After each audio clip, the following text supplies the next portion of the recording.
আর এই মুহূর্তে যে ব্রেকিং এ নজর রাখতেই হবে, 66 জনজাতি গোষ্ঠী ওবিসি তালিকাভুক্ত। হাইকোর্টের নির্দেশে তালিকা প্রকাশ রাজ্যের। আরো বিস্তারিত এই বিষয়ে জানাতে পারবে মৈত্রেয়ী, রয়েছে আমার সঙ্গে। মৈত্রেয়ী, একেবারে দেখো, রাজ্যের তরফ থেকে এবার নোটিফিকেশন জারি করা হলো, ওবিসি তালিকা প্রকাশ করা হলো।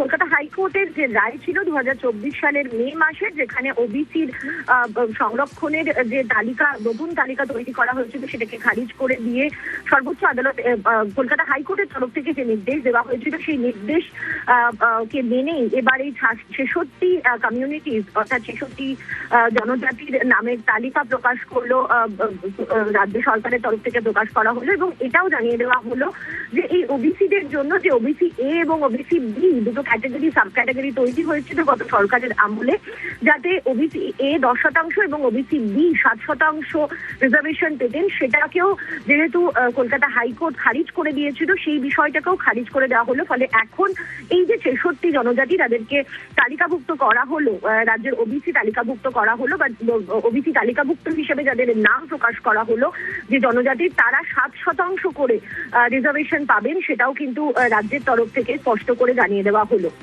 বেশ।